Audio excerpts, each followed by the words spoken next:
911.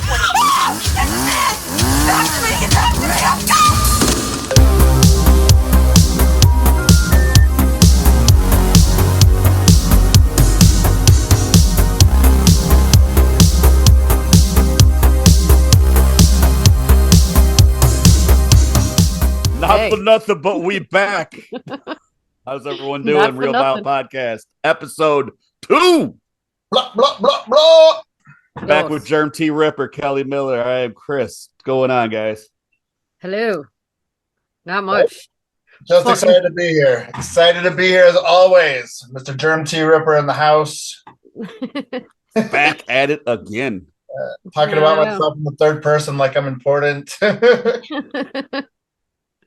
You know, you just don't see enough people rocking that talking in a third person aesthetic nowadays. Yeah. Jimmy don't like that. Jimmy don't like that one bit.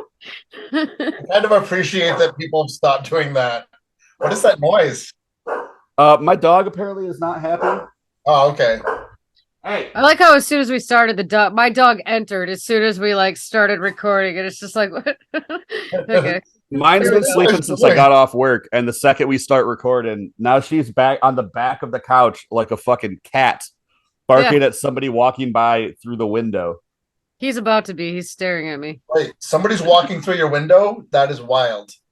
Yeah, you know, I mean, I was kind of alarmed, but you know what? I'm just going to go with it because I'm kind of lonely around here. Maybe we could pop some corn. We could put on some Janet, get on our PJs. We could have ourselves a slumber party. You know what I'm saying? Some Janet. Yeah, you know, I mean, you sing into your hairbrush like it's a microphone. We have a good time. We dance in socks. In socks. Do some titty twisting. I got hardwood floors. I still need a little bit of, gotta adjust the radio. Oh, Lord. Yep, there he is. Going AM, FM on them things. He's doing it. Making it weird. I see a land pug. No. Okay, anyway. Anyone have anything exciting going on this week? Just work, a whole shit ton of it, because I'm taking all of next week off because I got a bunch of paid time off to use up before the end of the year, and so now I'm getting slammed with everything I should be doing next week as well. So other than that, nope. Anything planned for that? Or you just gonna sit around the house? We're thinking about doing some Thanksgiving shit at our house. Oh, right, on like a Friendsgiving. Yeah, maybe some family. Who knows? Whoever wants to show up. You're welcome. Right on. Maybe you've got to watch Blood Rage. Huh? Something. We have talked about Blood Rage already on this podcast. Okay. It has come up, yes. Well, on the previous podcast, anyway. Still the same podcast, you just switch somebody out. Somebody, that didn't have as much time because they're always traveling, whatnot, we got our boy Germ T. He's he fits the aesthetic we were talking about off pod. Kelly's gonna have to shave her head and grow a beard. I'm literally the only one of us four, including Peapod, who does not have a bald head and a beard. Or maybe, our producer also is bald headed and bearded. Or maybe we all have to get sex changes and dye our hair and look pretty like Kelly. I mean, and you can pick whatever color you want because mine changes often. Right? There's options there, but we do have to be women. That'll be the only catch. I mean, I'm already growing my own tits. Do I have to really go through with the whole shebang? I'm already at a B cup. Ooh la la, c'est la vie. I like the sound of that. Give me those Good moves, Lord. baby. Throw a cup of water on this man.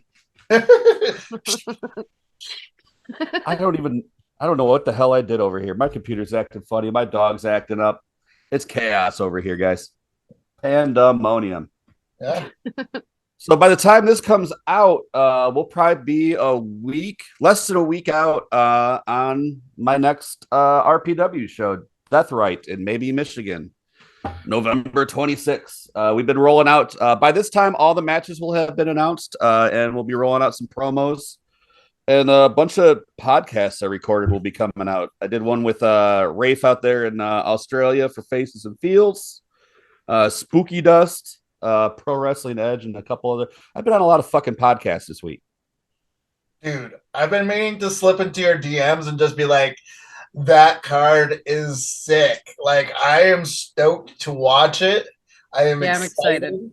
Like everybody on that card is somebody I want to see bleed all over each other. It's amazing. I am so excited to watch that. This one is going to be very deathmatch heavy. So yeah, this is going to be one to see. We're running back. One of our most infamous matches that lost to be a venue actually was Mickey Knuckles versus Randy West. And the first one was the Typhoon of Tubes match. That was great. Where they were bumping on piss jugs, PT Cruiser, and a cannon.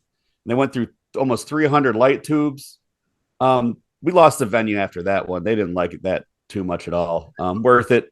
So we're gonna run it back, but this time I'm electrifying the tubes, so they'll all be electrified and lit. So yeah, so we're gonna do Randy versus Mickey 2, electrified light tube boogaloo. Oh, I love Hell that. Yeah. I love that. So yeah, come on out to that. We still have plenty. Front rows are sold out, but we still have plenty of general admission. General admission are $20. So hit up any of our socials if you need tickets or slide into my DMs. So yeah, anything else going on, guys? Well, how far of a drive from Chicago to there is it? About 4 hours. About 4 hours, yeah. 3.5, 4 hours. That's kind of like Indianapolis. Mm-hmm. Yeah. All right. We'll see. Yeah, and maybe we'll all be there. We'll have to make a little hang. And you get a group picture? I don't know if I'm talking out of turn yet, but some little birdie is saying something about coming back that way too. So we'll see what goes on with that. That gets a big ooh la la. But yeah, come on out, man. I mean, we'll put you up at everything, man. Yeah, I like the sound of that. Absolutely. All right, let's talk movies. I've watched a lot of movies this week, a lot of quality ones and some not so quality ones that were still very entertaining. I am sorry about this, guys. All right, let's get back to it. So yeah, saw some good movies, saw some bad movies, or some funly bad movies. My dog's being a shithead right now. This is the second time this has happened this week. Funny thing was the Australian podcast I was on. He has a new puppy, and it was like dog technical difficulties up the ass to where we just like went with it. But yeah, the movie, our spoiler movie, which was picked by Mr. Germ here, is Bloody Bodybuilder in Hell, aka Japanese Evil Dead, which is exactly what the fuck it is. It's exactly what it is.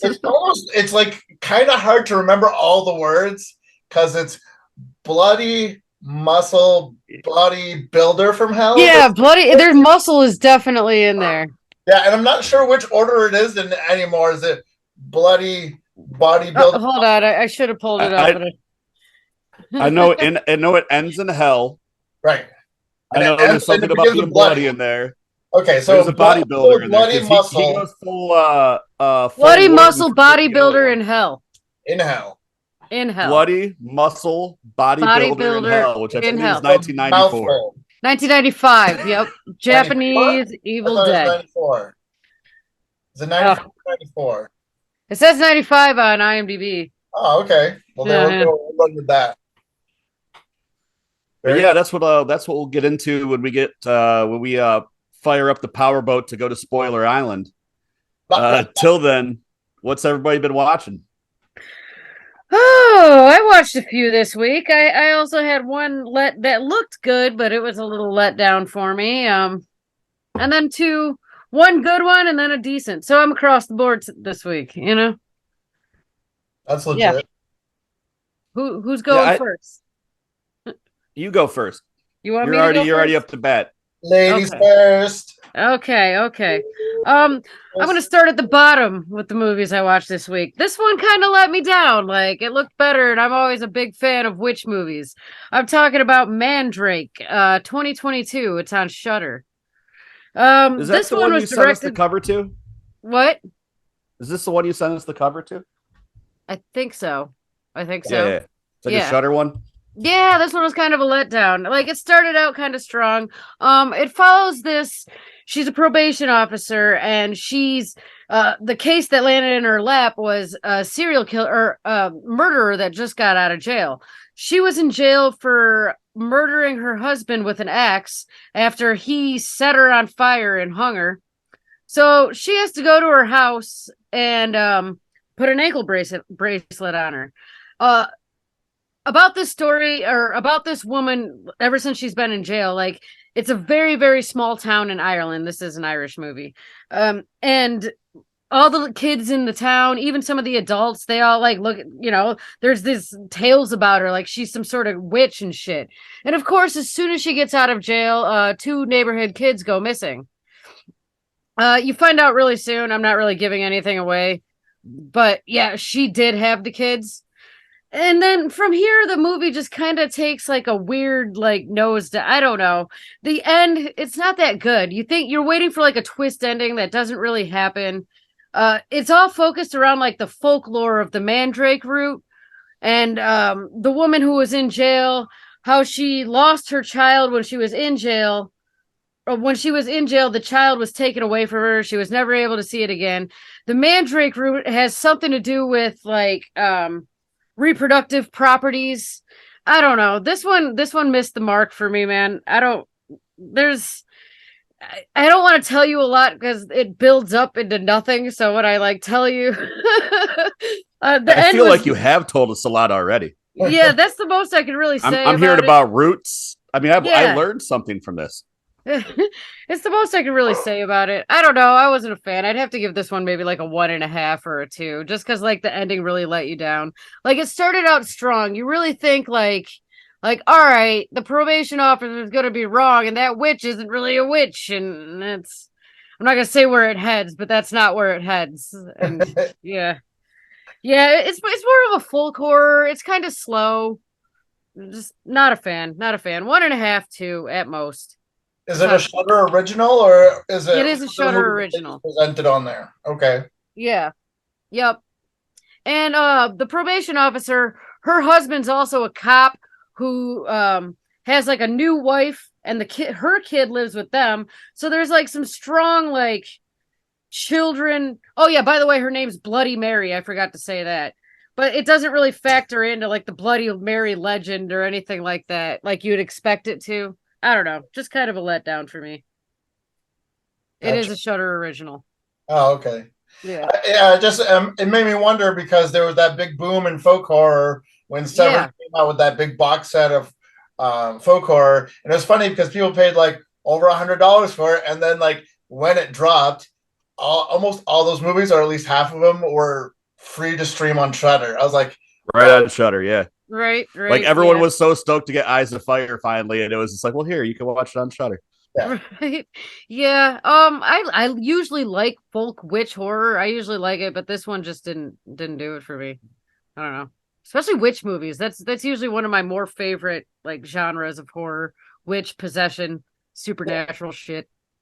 No, if it's done well, which movie could be absolutely like, totally subversive and have a great sort of like pro-woman, fuck the patriarchy type angle if it's done right. If it's done wrong, it can be a big like I had a hard time keeping my attention on this one too after like the halfway point. Like, it just started losing me, and it was just like, all right, Yeah, when you're checking your watch to see how much longer the movie Yeah, it was like a 70-minute movie. You're like, that's not a good sign. Yeah, absolutely. But yep, that's Mandrake on Shudder. Cool. And I'm done with this one. What you watch, Germ? Well, I got a chance to watch the 1974 gem, I want to say it's The Curse of the Seven Golden Vampires. I think that was the Shaw Brothers one.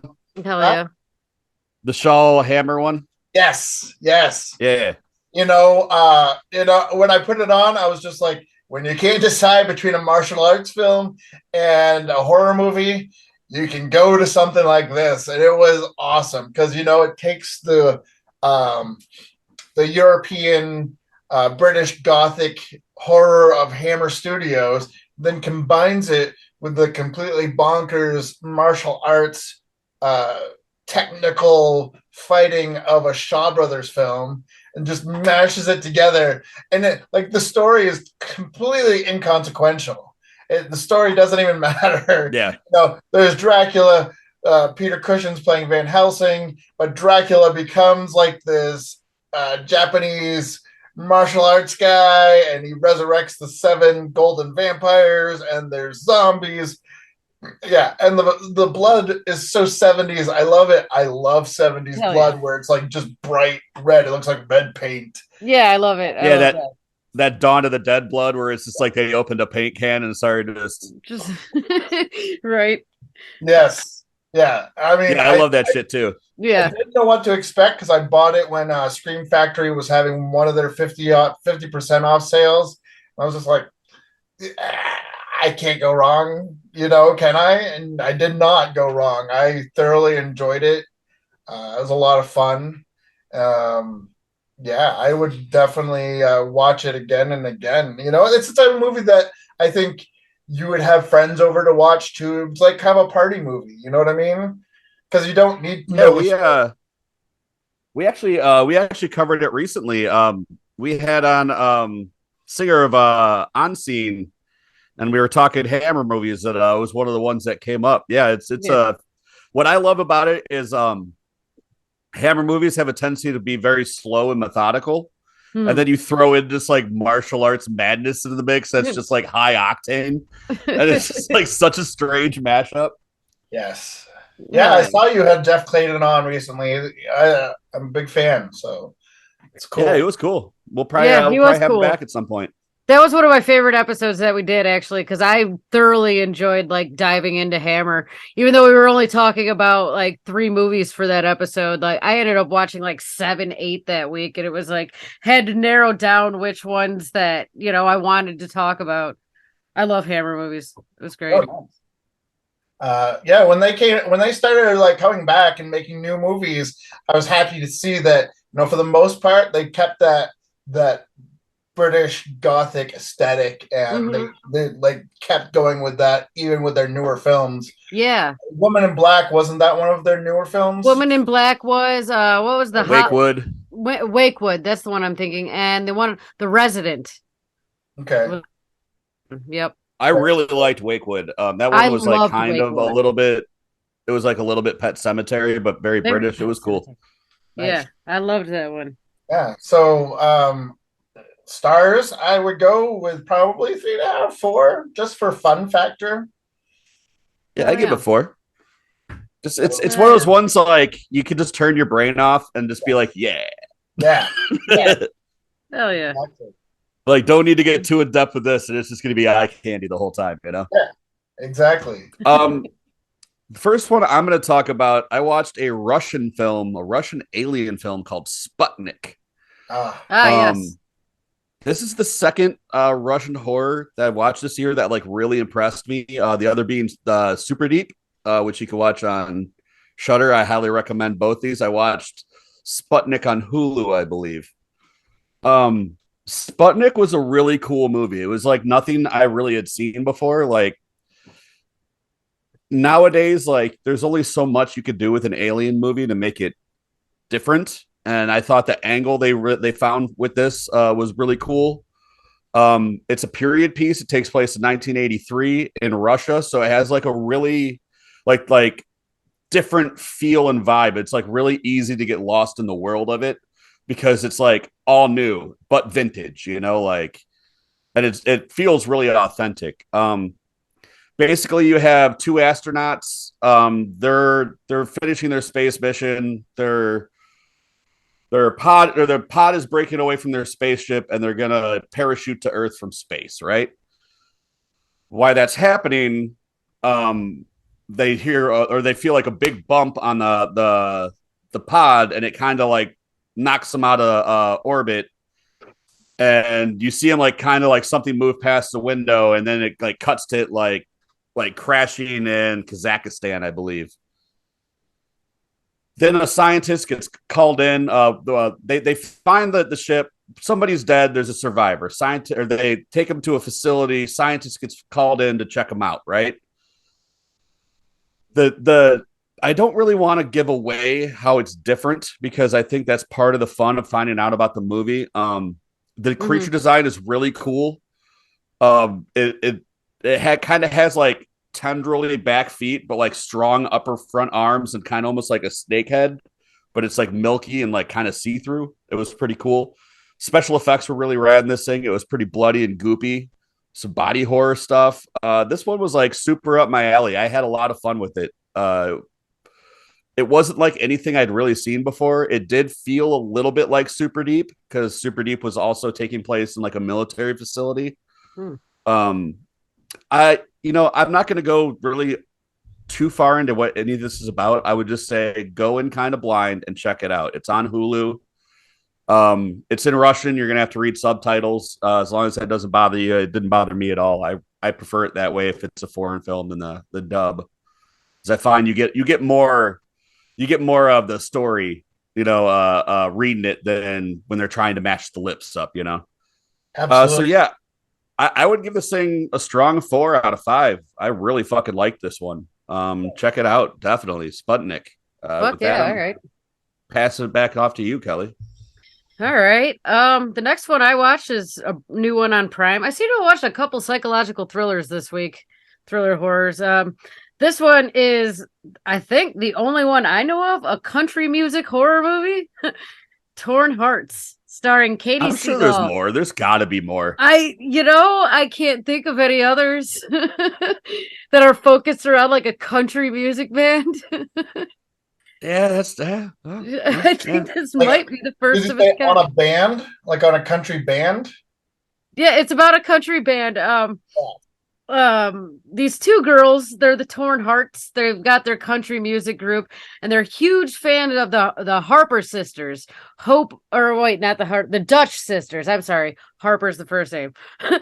Harper and Hope Duchess, which are kind of like Dolly Parton era, maybe later excuse me, country stars that were sisters. But their career ended abruptly when one of them commits suicide. Or there's rumors that she was murdered, and things got a bit weird. Harper Dutch or Duchess is played by Katie Seagal, which is Peggy Bundy, Leela on Futurama. And it's really cool. Gemma from Sons of Anarchy. That's where most Yeah, people yeah. probably know her from. I think she made this movie. She was probably she was definitely the best actress in the movie, and she did great. She's usually great though. I like her a lot.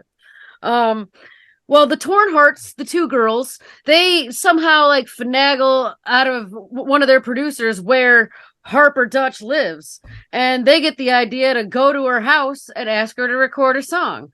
Well, they get there and everything's all like overgrown in her front yard. Tell like she's become like a recluse, and you know they have to like persuade her into letting, like, we just want advice from you. And so she eventually lets him in. She's like a huge bitch when they get there. Like, she's just really not approachable, and they're just like, should we fucking leave? She's like, what, you want to record a song with me? Let's record a song. And they're like, well, we can't give up this fucking opportunity. They get all like, well, they end up getting drunk. She ends up like pouring them a bunch of fucking liquor. They start getting wasted, and they wake up like in different clothes and shit.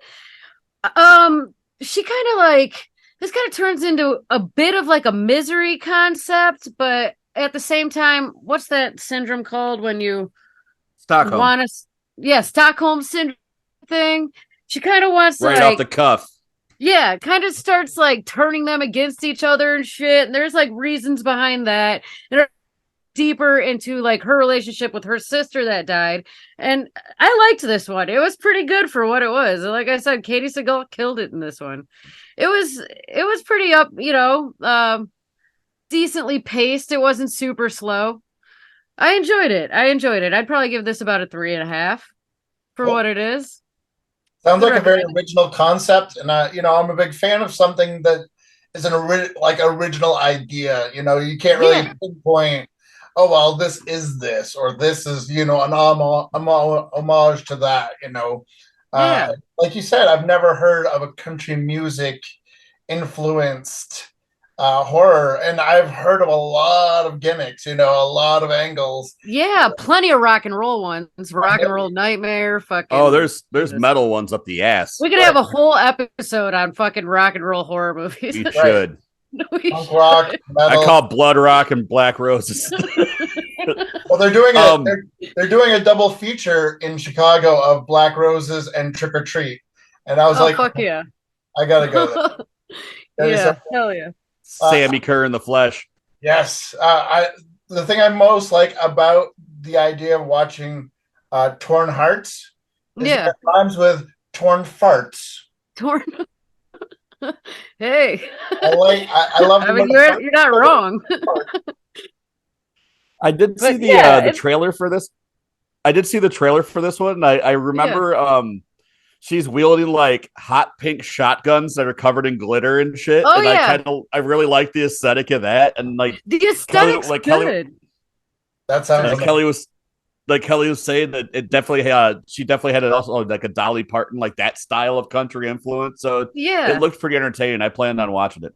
It is entertaining. Like, it's not like a classic. It's not like a basic movie, but it's, and kind of the concept gets a little generic at parts, but for what it is, I liked it. Cool. It's worth a watch. I'm excited to check it out. Thank you for watching it, and now I'm going to watch. Hey, that's the point of this podcast. We watch the shit, so you don't have to. And if it's good, you can watch it. You can watch it. Yeah, you can watch it, even if it's you bad. Can watch it too. You can watch this movie. We can all watch it. We can watch it. Let's all watch it on Prime. If I didn't already say that, that's where you can watch it. I think it's a Prime original. Yes, I think it is. I think it is. What do you got, Rip? I've got, I believe it's called Unhuman. It is a 2022 film, just came out around Halloween time. And from the trailer, I expected it to be like Breakfast Club meets Dawn of the Dead. Because, you got all the archetypes of, the nerd, the jock, the rocker, the druggie, blah, blah, blah. And they're going on a school field trip, and then things don't go quite right. From the trailer, it looked like the zombie apocalypse is going to break out. Mm-hmm. And they're going to band together, and they're going to fight zombies, and then it's going to be, yeah. I don't know if you guys have seen it or not. I did some months ago. Yeah, it's a big twist. And at first, I didn't appreciate the twist. I was like, this is not what I signed up for. yeah. This is not what I signed up for. But I did appreciate with said twist, there was definitely nods to Reanimator and definitely nods to Nightmare on Elm Street 3, which is my favorite out of the franchise. Mm-hmm. And if you've seen it, you'll know what I'm talking about. If you haven't, just be like, oh, that's what Germ T. Ripper was talking about. I didn't think about that when I watched it, but yeah, you're right. You are right about that. Especially, I can see the Nightmare on Elm Street 3 too, for sure. Right? That's the best one. Yeah. Oh yeah, it's definitely the best one. But and then the sort of music video editing or music video aesthetic to it kind of threw me off, because at first I was like, oh, it's kind of like De Palma with the sliding screens, but then it just kept going, and I'm like, it just came across as very junior to me. And as a middle-aged man, sometimes junior just does not sell. But I think if I was 20 years younger, I would have loved it. I would have fucking creamed my pants over it, but I am not, so I did not. For originality and nods to some great cult classics, I'll give it a 3.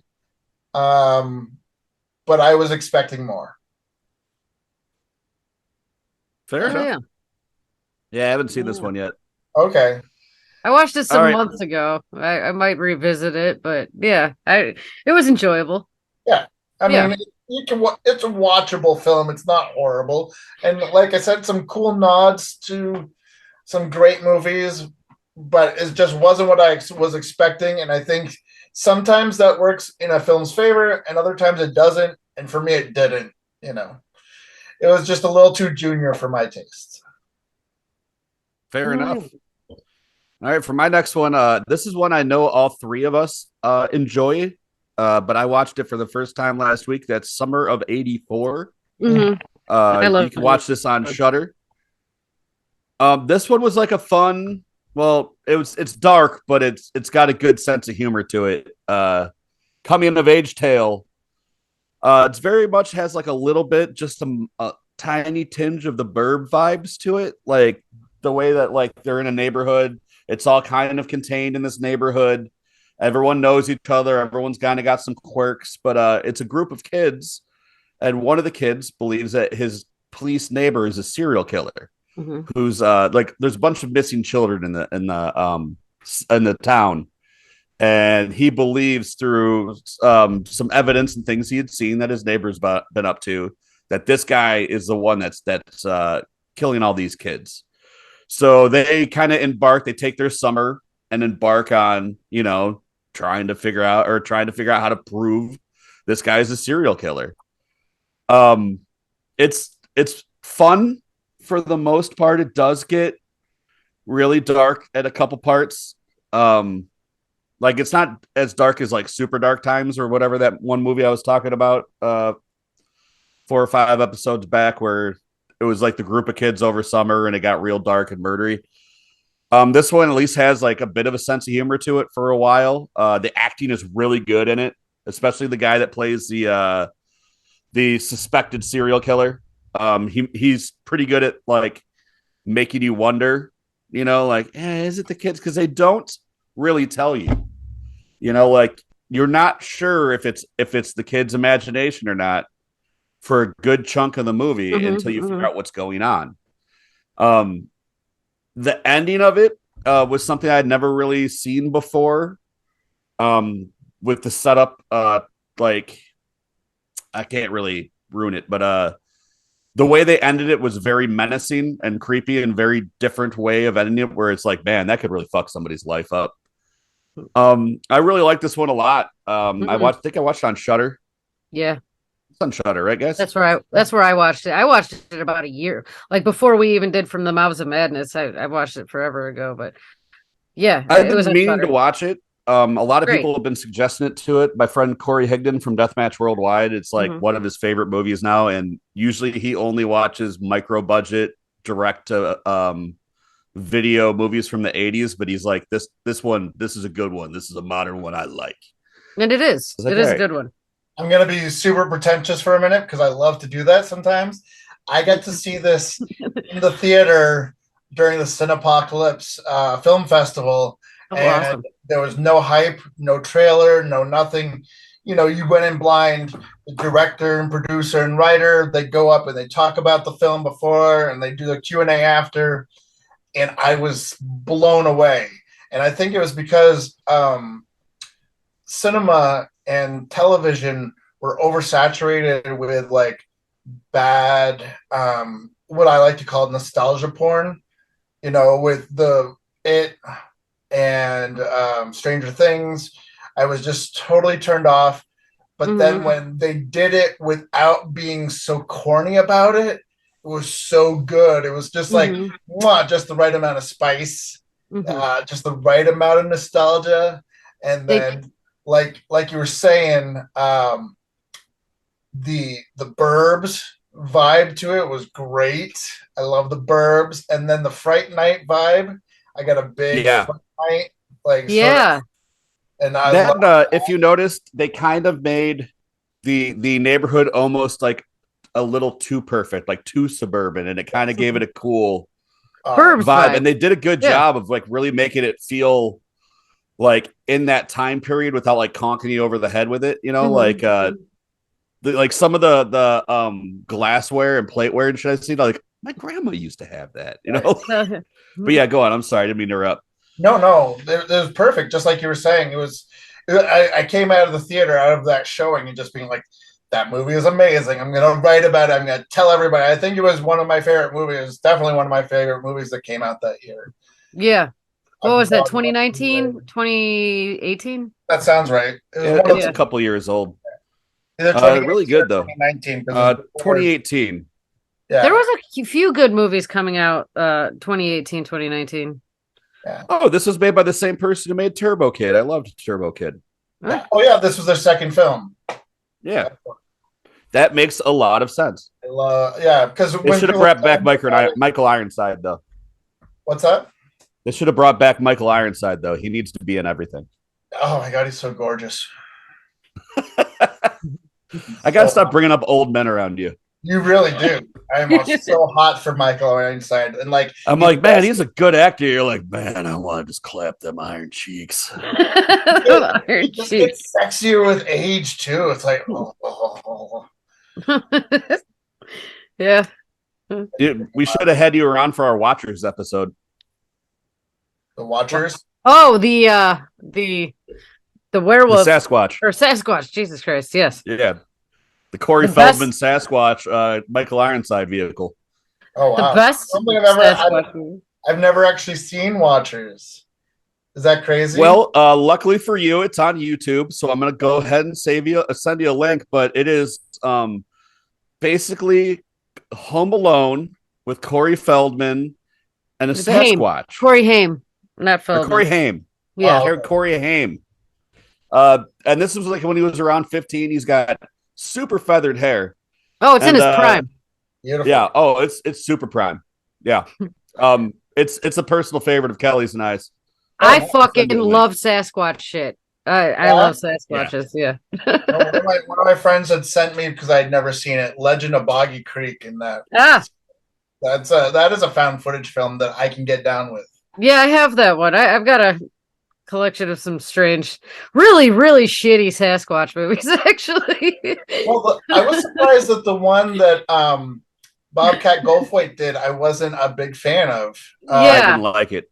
Yeah. What was it called? Willow Creek, I think. Willow Creek. That is it. Yeah. I was just surprised that I wasn't, because I love him as a director. I think he's one of my favorite directors, but that one just did not hit the spot for me. And I think it's because I had hyped it so much up in my head. I was like, ooh, he's doing a horror movie. Ooh, it's going to be amazing. And it just didn't, hit that sweet spot. Didn't massage my thoughts. It didn't do much for me either. I remember leaving pretty upset with it. It's oddly enough, though, I did see a Sasquatch movie recently that had witches and everything in it. That's so up Kelly's alley. She has. I still haven't watched it yet. I need to. Gotta watch that thing. It's witches and Sasquatch say no more. I need to watch it. Yeah. Was it a porno? Was it a Sasquatch porno? Because they made such things back in the day. I'm sure. Governor Vinegar Syndrome probably has them on Blu-ray too. Collector's edition. It was called Primal Rage: The Legend of Cool Jew or some shit. It was awesome though. That sounds legit. It was super gory. It had a Sasquatch that had fashioned armor from tree bark and hatchets and shit. Amazing. It was real good. But yeah, I'll pass. I'll give that 4 stars, 4 out of 5. Beautiful. Oh yeah, yeah. I'd agree with that. That's a great one. Enjoyable for sure. Cool. Is my turn? Yes, sir. All right. The next one I'm going to talk about was just recently in theaters, and now it's on HBO Max. 2022. Don't Worry, Darling. I liked this one. This one was kind of cool. It's another super bright horror movie in the same way that Midsummer was, which actually is starring Florence Pugh, the main girl from Midsummer. I'm pretty sure that's her anyway. I didn't. But it looks like her. And directed by Olivia Wilde. This movie's kind of cool. It starts out they're obviously newlyweds, newly married couple. It doesn't give too much of a backstory right off the rip. That's part of the mystery of the story, I guess. But they're in this beautiful, like, neighborhood, like perfect neighborhood. Everything's 50s styles. All the women are wearing 50s dresses. It looks like it's in Palm Springs or something, like palm trees in the desert in a valley. Yeah, it's all beautiful. Everything's perfect. They don't give too much background yet. It gives you feels of like the Stepford Wives mixed with Twilight Zone in some ways. basically, everything's a little too perfect. And one of the neighbors, like, they're having like a backyard barbecue, and she's just like, none of us are supposed to be here. And everybody, like, they quickly take her away, you know?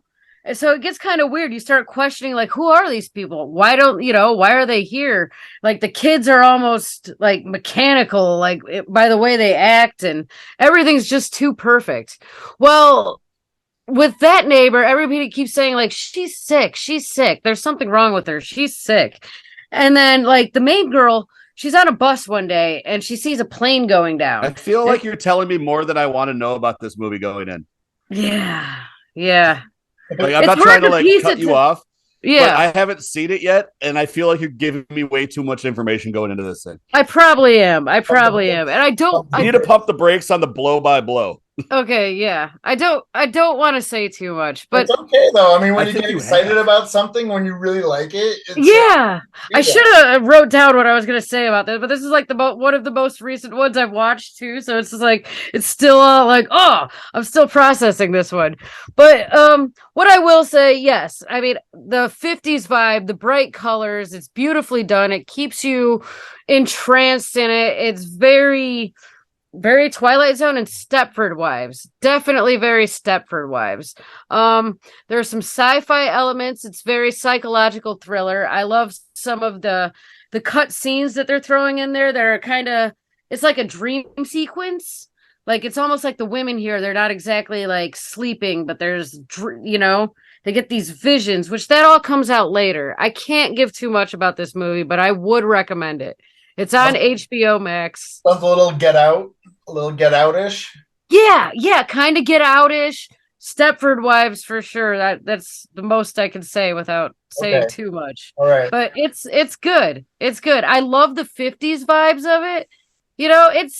It's about, I mean, the previews looked good and it is kind of what I expected, but I enjoyed it. The end is it just ends kind of abruptly though. And you're just like, what the fuck? That's all I'll say about that. But I'd recommend it. I'd probably give this one a 3.5, maybe 4 even. It's good. It's definitely worth a watch. I might even buy it, to be honest. So, yeah. Oh, all right. Yeah. I like these kind of movies, though. I like these movies with this feel to it. I love the Twilight Zone, and I love that kind of like mind fuck, like, mind. Yeah.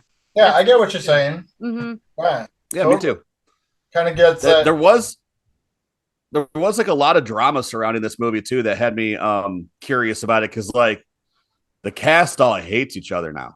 Yeah, I think Like, it had something to do with the director. I remember hearing a little bit about. yeah, I don't know. They're all mad at the director. Like, there was footage of Harry Styles spitting on Chris Pine at the premiere. Apparently, no one would talk to the director at the premiere. Yeah, Harry Styles plays the husband in this movie. Okay. Yeah. Shia LaBeouf was originally supposed to be the Harry Styles character, and the director said she fired him. And then he like called her out on it. It was like, no, I quit. Here's a video of you begging me back. Like, so there's been all this like weird drama surrounding this movie. So I was curious on if it affected the overall product, and obviously it didn't. But yeah, there was some wild shit going on around this movie. It was a pretty decent movie. I like the movies that feel like this. They're fun. I don't know. Yeah, that sounds awesome. I have to check it out. You said it's on HBO Max? It's on HBO Max. I think they just added it within like the past week or so.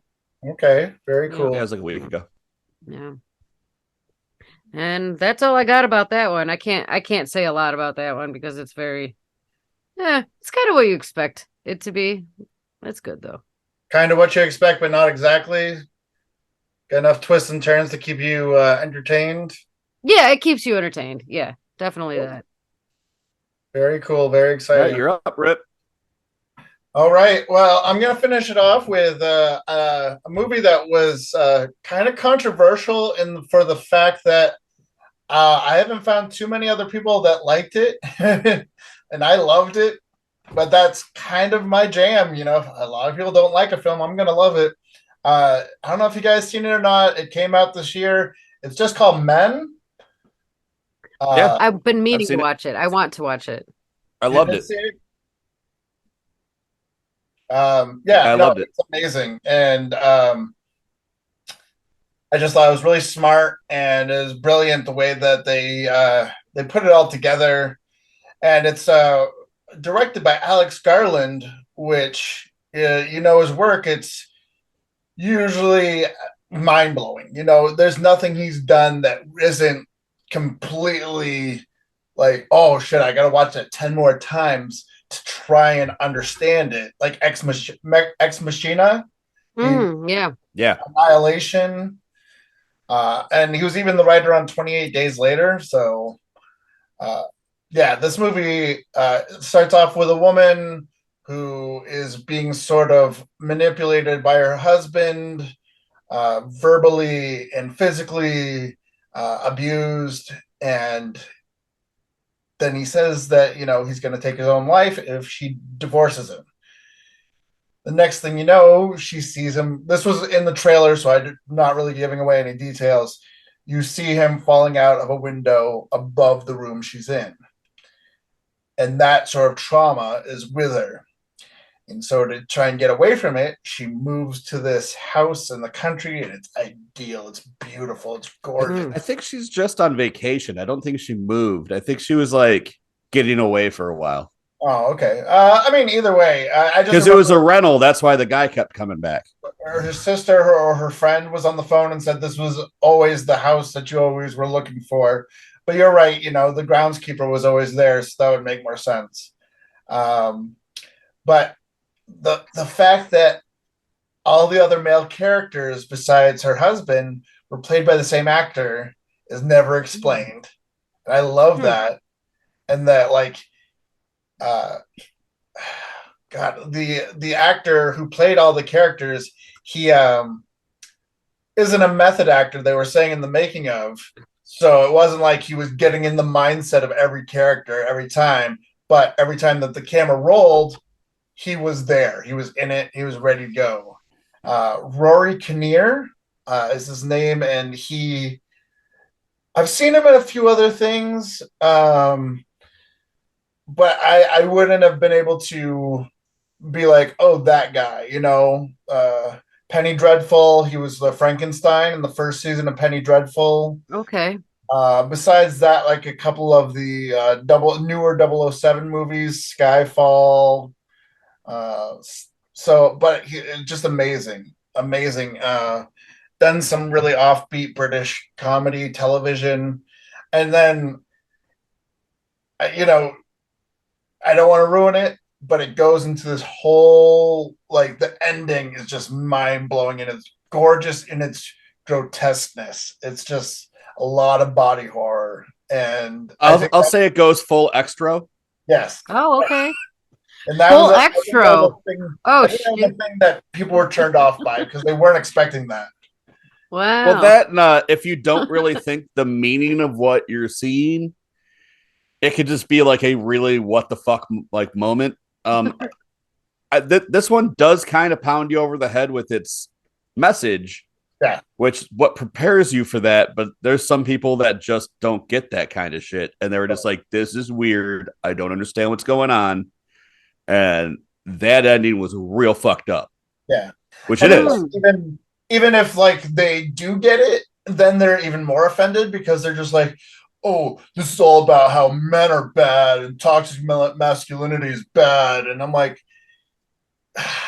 it kind of, this is showing you, this is a mirror showing you these traits that men have towards women that are horrible.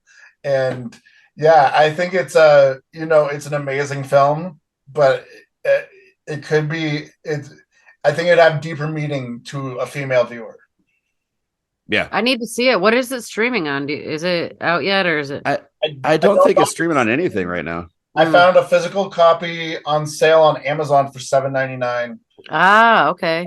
Yeah, I wanted to see it in the theater, but luckily I have a theater in my basement, so nice. Yeah, I was like $7.99. Send that bitch my way. Hell yeah! I'm about to check it out as soon as we're done recording. I've been wanting to see that one.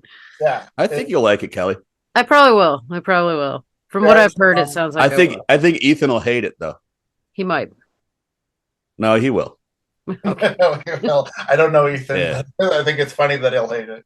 Me and my boyfriend have completely opposite taste of movies. Okay, Completely. gotcha. He's very much a dude, where's my car kind of guy. Marvel. A lot of Marvel. Yeah, he likes what he likes. I like what I Oh, like. it's true. Like my husband likes Lord of the Rings and Harry Potter, and I but love he doesn't Lord like of the zombie Rings. films. He like so we have that we have some things in common that we can be like, oh shit, yeah, I really like that. Yeah, we do have but like he doesn't like hate horror or Right. anything, but he's not like we are, Yeah, yeah, yeah. Totally understandable. Yeah. All right. For my next one, this one, I'm glad I went in blind for. First off, well, I am and I am not. It's going to be hard to talk about this one without giving anything away because like every little element of it is there for a reason. This is called Come True. Uh, Kelly knows this about me, but I don't know if you do, Germ. I deal with sleep paralysis. Uh-huh. It's something that I've dealt with my entire life. It gets worse the older I get, and shadow people are a thing that's involved with that. Well, that comes very heavily into this movie, and the way they do it really fucked me up when I watched this. I mean, like, I don't think I've had a visceral reaction to a movie this intense probably in my life. Hell Oh, yeah. I And love that shadow people includes shit. what I watched The Nightmare, which is what that's all about, right. which is more like half documentary, half Yeah. movie. But it's so much more than that.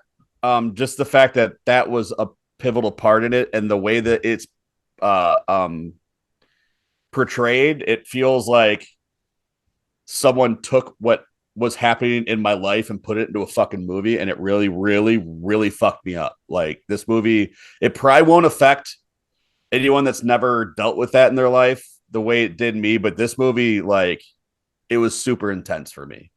But on top of that, it's gorgeous. Like, it feels like if a Cronenberg movie had sex with Drive.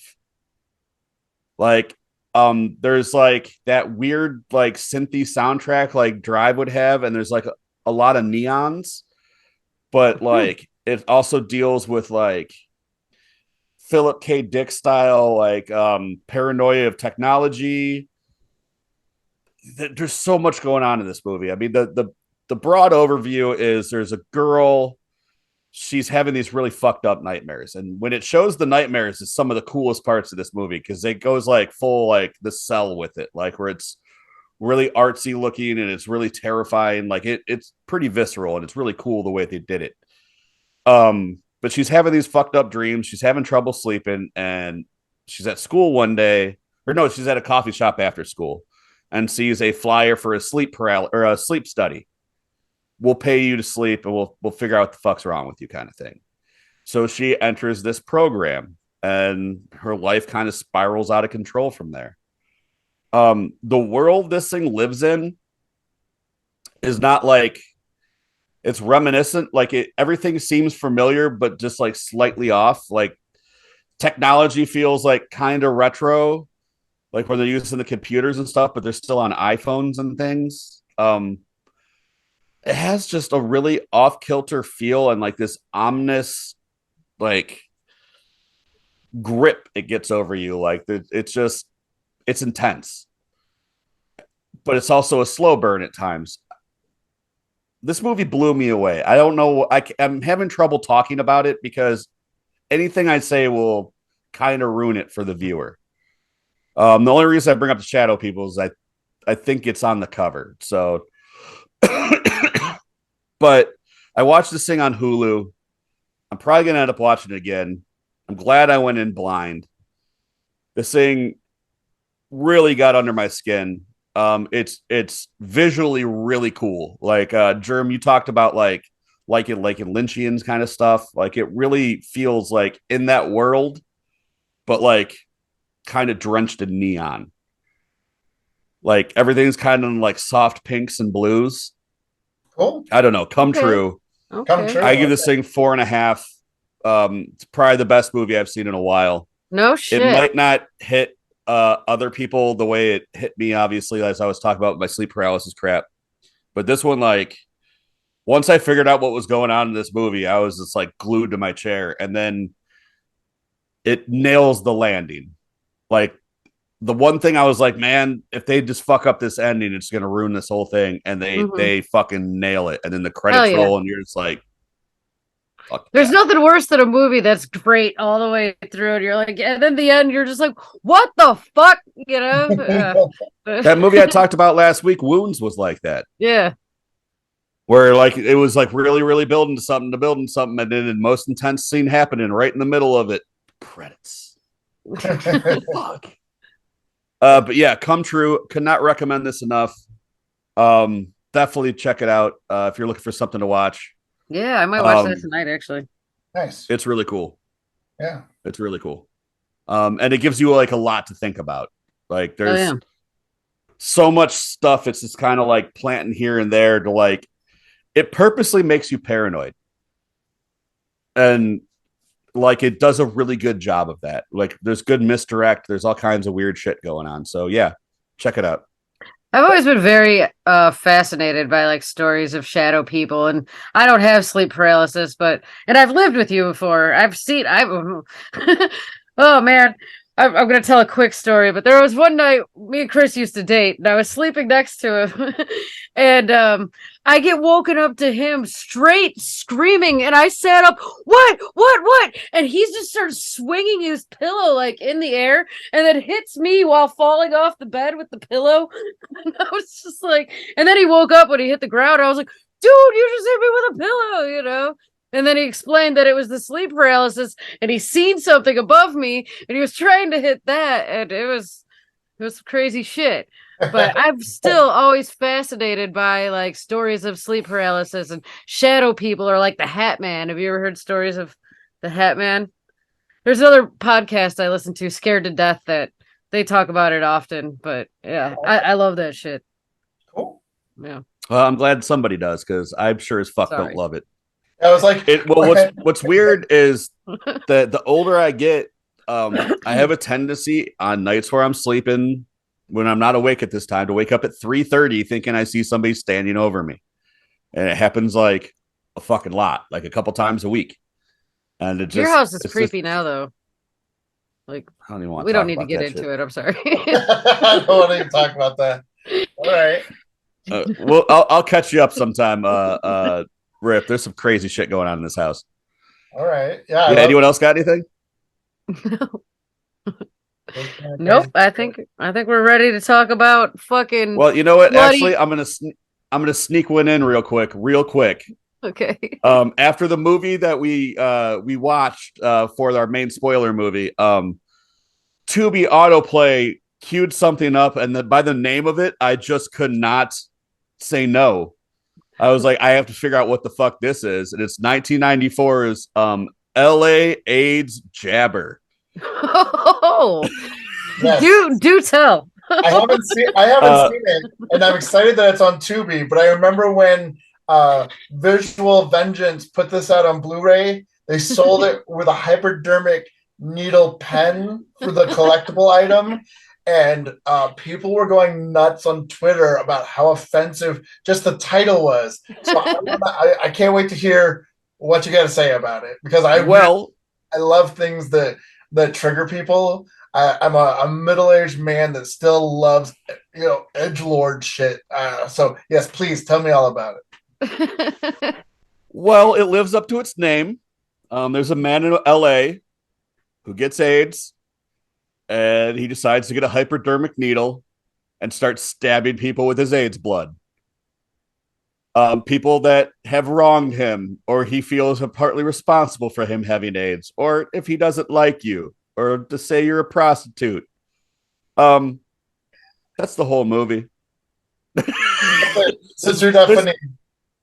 There's no story arc, really. They really just throw you right into this thing that the guy is so unlikable. You don't even feel bad for him when he gets AIDS. Like, it starts off with him in the car with this girl, and she's trying to be all sweet on him, and he's being the most misogynistic, shitty fucking aggro pig he can be. And then, very next scene, doctor's like, "Hey, bro, you got AIDS." And it's kind of in that like vibe too. Like, it's not like, well, I'm gonna have to give you some hard news here. It was, hey, bro. well, I got your sheets here, and looks like you have the AIDS. The Like, he goes home and he's gonna kill himself, and then he's like, "No, make them all suffer." So the very next scene is a social worker that comes and is like, I'm here to. You're gonna be very depressed. You're dying of AIDS. I'm gonna help you with that. And he's like, "Fuck that!" And then he cuts her open, and he tries to cut himself open to like put his hand on her wound. She gets away and tells the cops, and they don't go arrest him. And then the rest of the movie is them like, who is this guy giving us all these AIDS to people? Maybe the fucking guy, the guy that was reported at the beginning of the movie for trying to give AIDS to somebody. So yeah, it's highly offensive. It's got probably a $3 budget. It's pretty fun. Like, I hate to say it, like, it's fun for a movie called LA AIDS Jabber, aka Jabber. But yeah, I sat through the whole fucking thing. I give it 2. I'm really excited to watch this. It sounds horrible. And I'm, being a fan of trauma and horrible movies and things and offensive movies. I am 100% on board. I think it's funny though that you bring up LA AIDS Jabber, because the same company, Visual Vengeance, besides distributing LA AIDS Jabber, distributed our feature film for the night. Oh, yeah, Bloody Muscle Bodybuilder from Hell. And now for our feature presentation. Bloody muscle bodybuilder from In Hell. That is a tongue twister. Fuck saying it 3 times fast. Say it 1 time. Okay. Bloody muscle bodybuilder in Hell.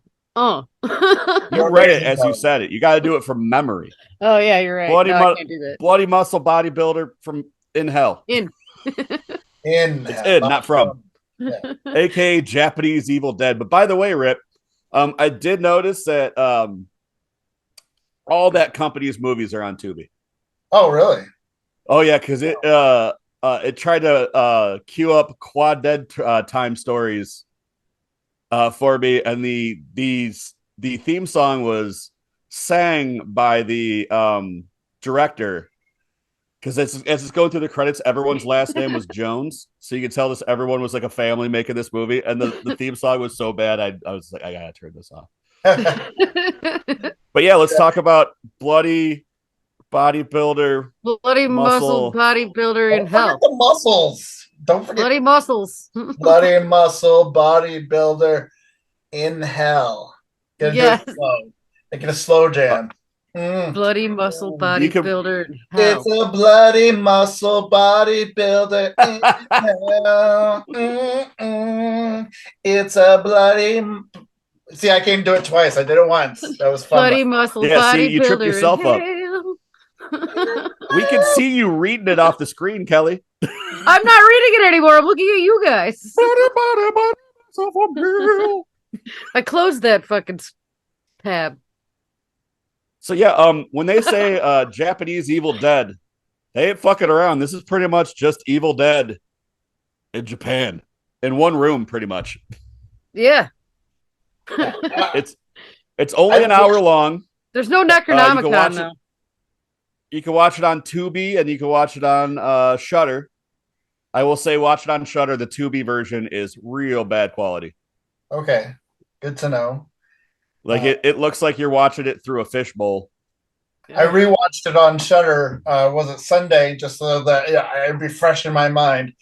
I originally watched this similar to Summer of '84 during the Music Box Theaters Music Box of Horrors 24-hour horror movie marathon they have every Halloween season, and I'd never heard of it.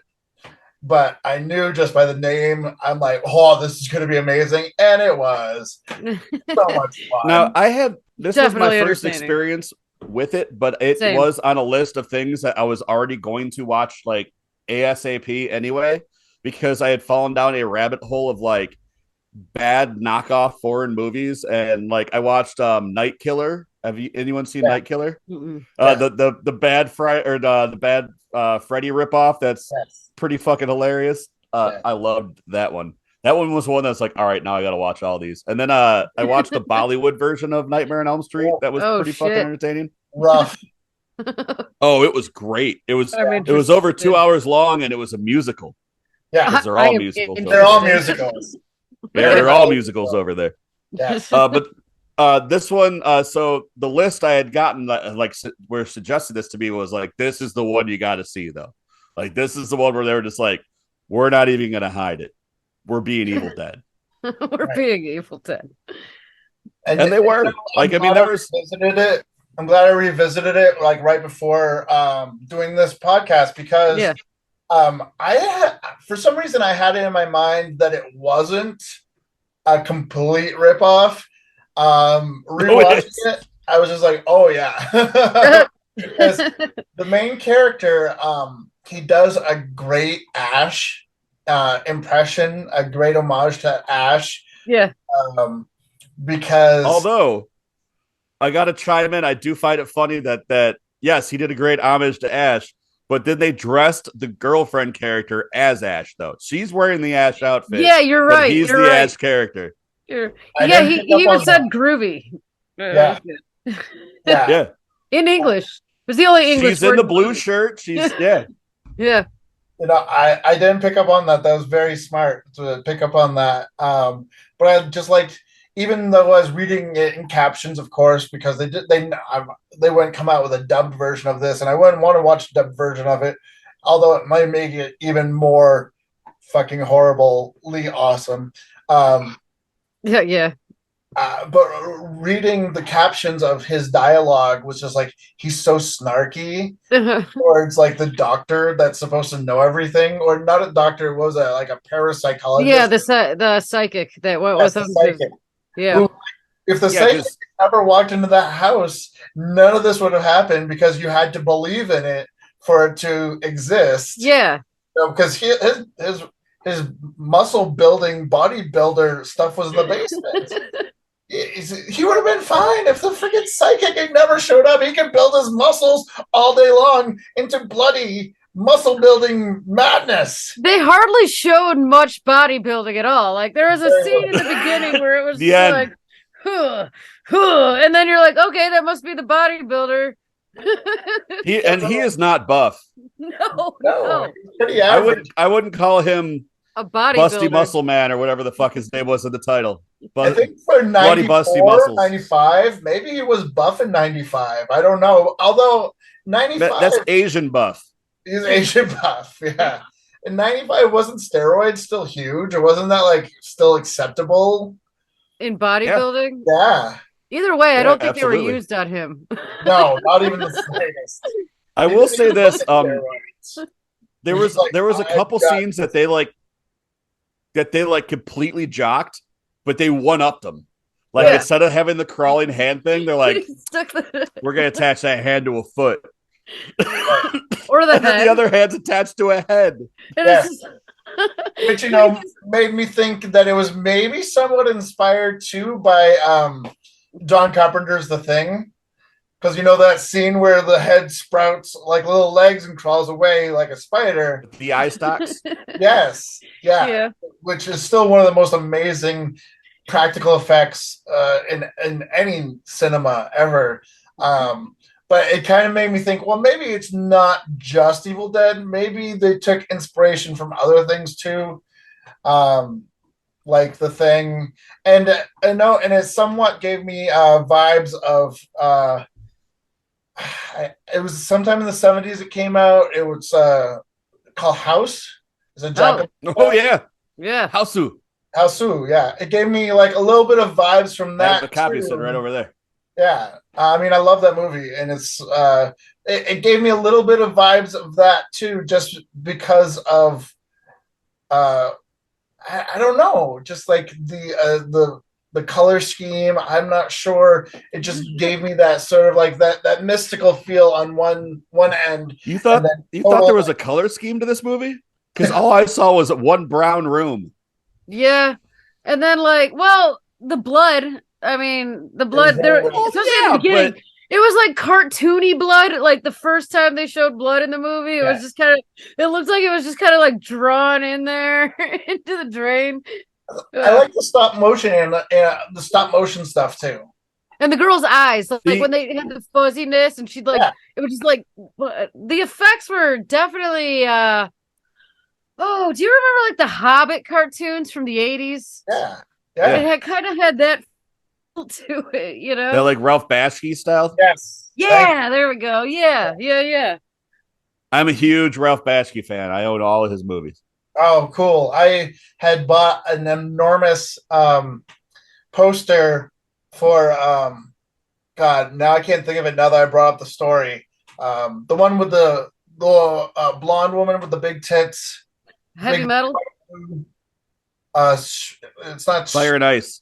Huh? Ah, Fire and Ice. No, it's like one of his urban comedy films.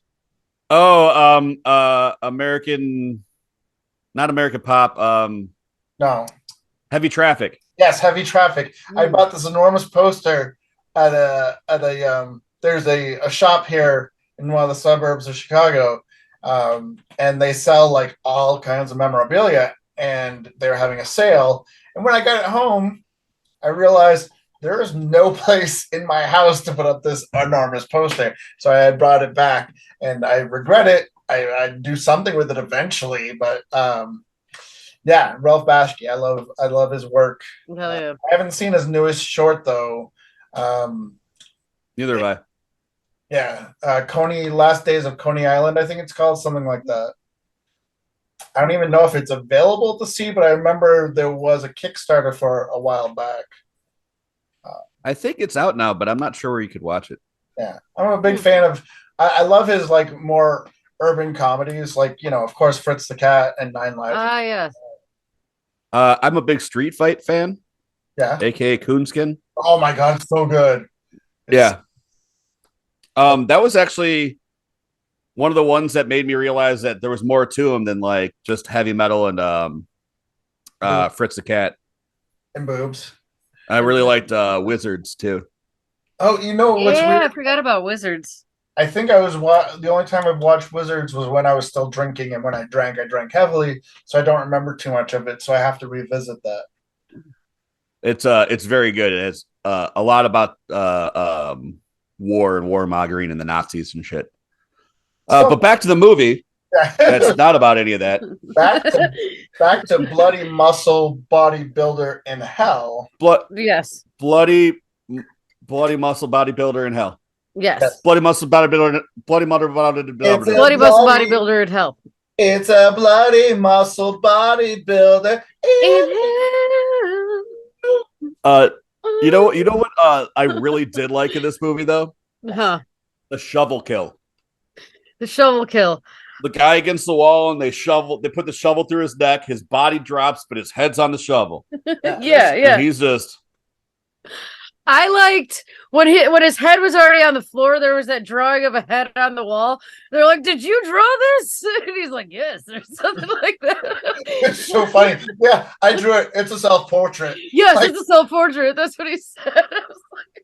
Yeah, it's such a wild movie. The whole time, the drawing of the head was there the whole time, but now that he's just a head, it's a self-portrait. I don't know. Was he being sarcastic? Yeah, I drew that. That's a self-portrait. What the fuck do you think? I'm a head. I don't draw. Yes, I stuck the fucking pen up my nose and just rolled my fucking head around the paper. No, well, he's got the hand. There's the hand. That's true. He does have the hand. That I loved that part too. That reminded me almost like the end of Frankenhooker when all the body parts come out of the fucking ooze fridge, and they're like, it's like hands running around with boobs and like all kinds of weird shit. God, I love. So we should explain like the difference. Okay, We're in like the Evil Dead movies, he reads out of the Necronomicon, and that's how they become possessed. In this one, the main character's dad, Naruto, I don't remember his name, I but don't remember the names. yeah.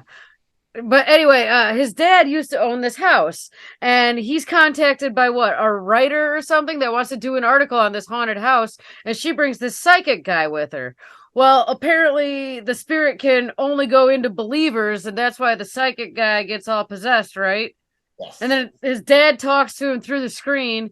It was his ex-girlfriend or something that he killed because that bitch was crazy. Because that bitch was crazy. I think that's almost literally what he says. She was crazy, so I had to kill her. Yeah, she was crazy, so I had to kill her. And she's still crazy. As one does. Yeah. And she's still crazy. And you guys. I don't know why you're galloping around on a high horse like you've never just had to kill a bitch because she's crazy. Right. I mean, shit. Guys can be bitches too, so sometimes you gotta, spend the time hiding the body parts. Take a weekend off from work and travel through 5 states burying body parts. That's what I call a vacay. I do like how they replaced the chainsaw with the barbell. Oh, Yeah. so smart. Yeah. Like, and when he did go like full muscle man, it reminded me of like the end of Ricky O when the warden went all muscle dummy. Yes. Just not as like silly with it. That's probably like where they came up with the title and everything. It's like, what do we have that we could kill a zombie with? And they're like, aha, we've got these barbells. We're doing that. We're going with barbells. Bloody. They got their 2 rooms building, and they're like, what's in here? And it's like, we got a gym set. Yeah, rewrite the end. We're renaming this sucker. We don't need chainsaws. We've got a gym set. Blah, blah, blah. We couldn't find a chainsaw. I had a lot of fun with this these one. Barbells. Yeah. I had a lot of fun with this one. This was a good pick. And literally, the fact that it's like 63 minutes long made it perfect. If it was any longer, it probably wouldn't have been as much fun, and it's super fun. I look back and I saw that when I originally watched it in the theater, I'd given it 5 stars on Letterboxd, and I was just like, you know what? I don't still agree with that, but I'm going to leave it there. I'm just going to leave it there. I want other people on Letterboxd to see me put 5 stars on Bloody Muscle Bodybuilder in Hell. I want them to know the real. I mean, if I'm being realistic on this thing, I mean, it's not a well-made movie. It's not like one of those. You go in knowing it's going to be schlock from the name. So, I mean, it delivers on everything in its title. Well, not to hell. We didn't go to hell. Well, but basement's kind of hellish. Satanic. I mean, there's demons involved. I wouldn't say it takes place in hell, as the name suggests. Now, if at the end, out of nowhere, Beelzebub just like stepped in with a pitchfork or like pitchforked the head. Oh yeah. It would have nailed all the check marks. It would have checked all the boxes. Yeah. But because he didn't, I can't give it the in hell. But it's only an hour. It's worth an hour. It starts off just going. Like I had to look, be like, did this start on like chapter 2? It's like they're in the middle of doing shit when the movie starts. Like it's not like there's credits and then they set up a shot. It's like he's digging a hole in the floor, but he's like already mid-swing with the fucking shovel and shit. And, they get right to the murdering real quick. Like quality filmmaking be damned. Give me body parts and blood, and that's what they were all about in this fucking thing.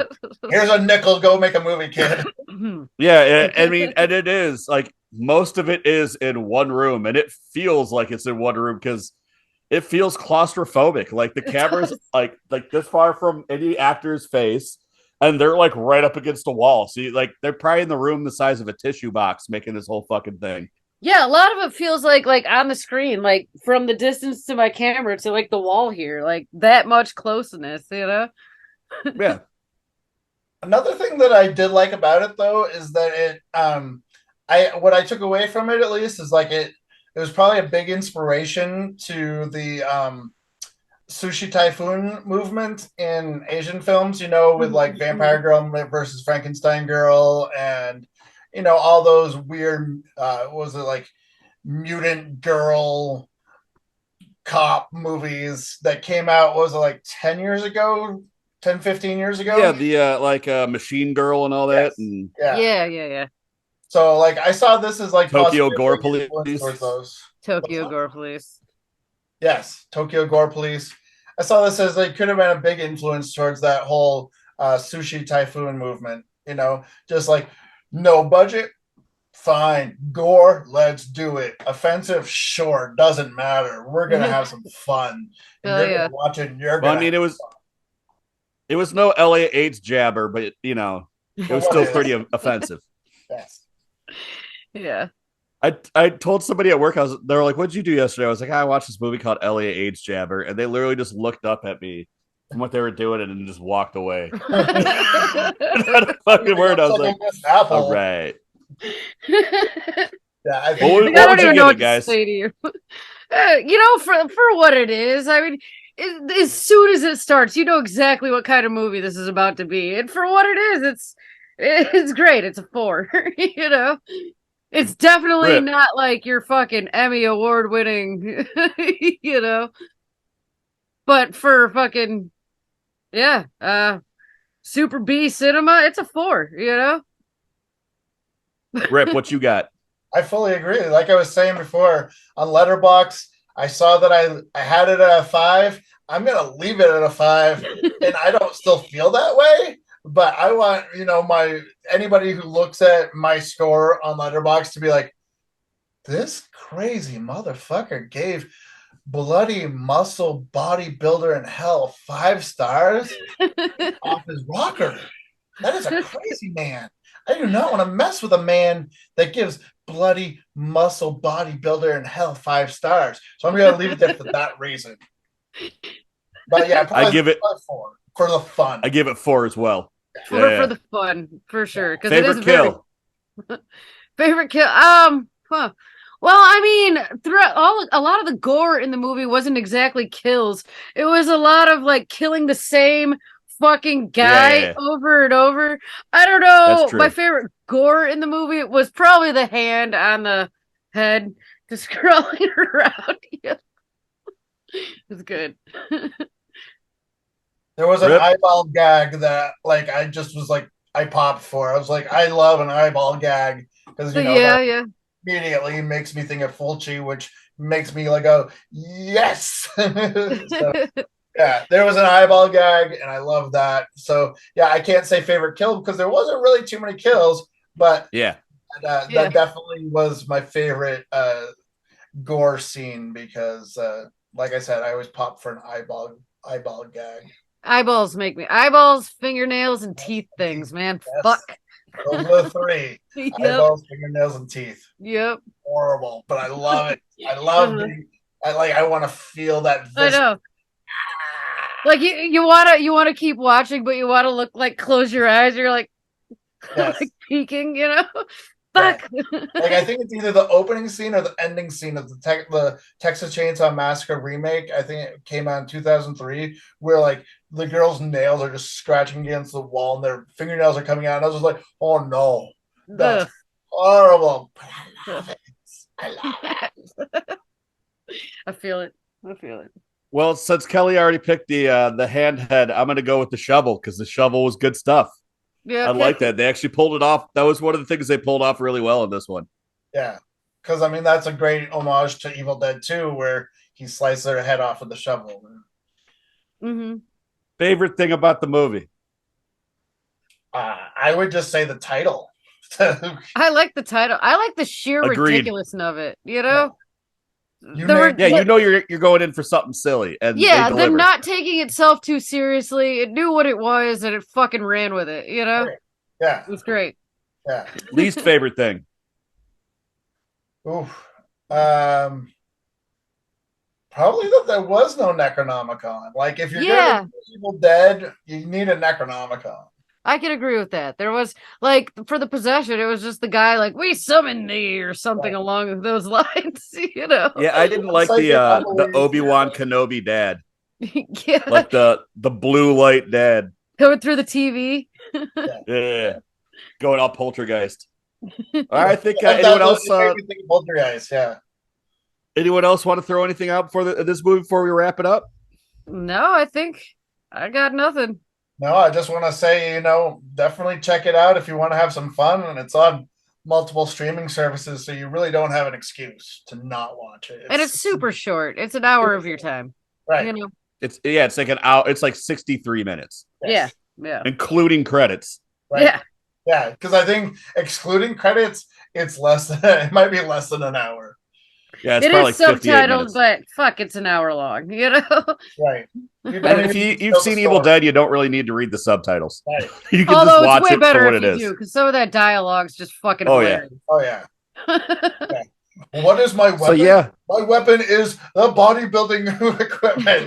This is barbells. I was like, yes. Yeah, it is. Okay. Yep. All right. Well, I think that's it for this one, guys. All right, cool. All We'll right. see you guys next Monday. All right, send nudes. Bye. 911. What are you?